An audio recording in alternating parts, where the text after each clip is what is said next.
Yo, my people, what's good? Welcome back to the channel. Welcome to Patala FC. We are within. Hi guys, welcome to Patala FC, where it's all things Chelsea. It's not a shocker. I would be wrong to shy away from the Enzo Fernandez situation. I spoke a bit about it when I spoke about how Chelsea should play Argentina's system in terms of football. Genuinely to take the spotlight off this negative connotation behind the situation, but it continues to brew. You know, it gets worse and worse, and Enzo gets so much of it in terms of blame and controversial reaction from everyone globally. But we can continue to defend our player. However, I just hope that we come to the right consensus in realizing that there shouldn't be a negative, terrible repercussion on Enzo.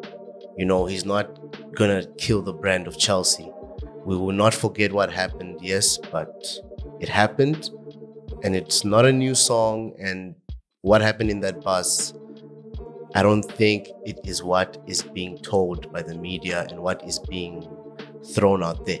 Regardless of that, we move. And what I am concerned about is that Estevao Willian got a double injury about a week ago.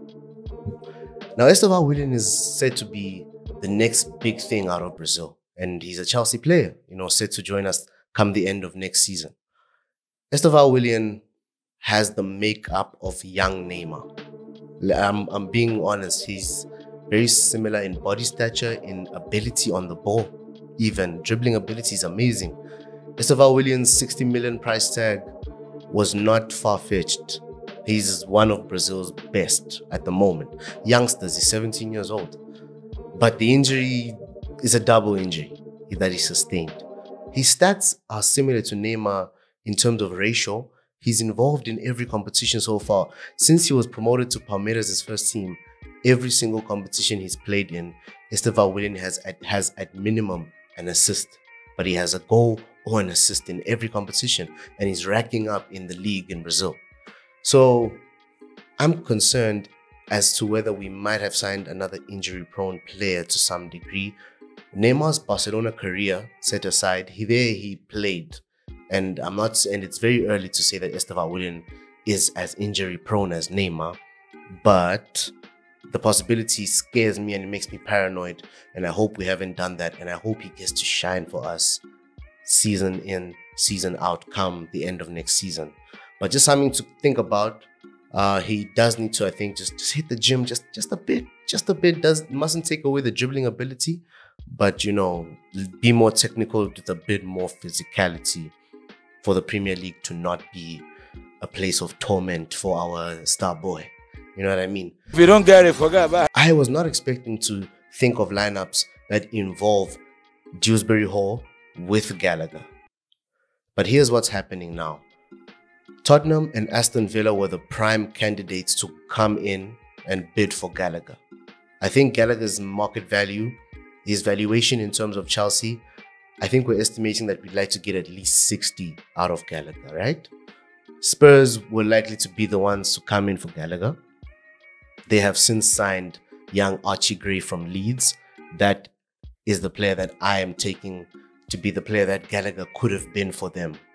And then there's Villa, who are yet to secure or already have secured, maybe at this point. Amadou Onana has joined Villa. So Gallagher is set to stay. Another thing that sort of confirms that Gallagher is staying is that Andrey Santos will be going back to Strasbourg on loan. So we have Conor Gallagher to consider. It's positive in the sense of the consortium, Todd Bowley and his guys, right? They seem to have listened to the fans to some degree, because there was going to be a few protests, apparently. There were going to be protests around Stamford Bridge if we sold Gallagher. And a lot of fans have grown fond of the Cobham boy. You know, we don't want to get rid of a leader. With Reece James's absence, Conor Gallagher was our captain 70-80% of the time last season. And he's a good leader. I think when Conor has the armband, he's a better player. in general, he's a better footballer when he's given a leadership role. So maybe it works to keep him. Now, does he play where he played under Poch? We doubt that, because Poch made him a 10 for some reason. I think he plays in deep lying positions, which further emphasizes how Enzo Fernandez has to work hard to get into this team. And for those that are speaking of Enzo in that negative sense, it now opens up the possibility of us actually letting go of the player if things continue in this fashion. And there are people already saying that we need to sell. I can't believe it. I'm in disbelief. I think, to quote one of the creators I enjoy, League M, it's weird.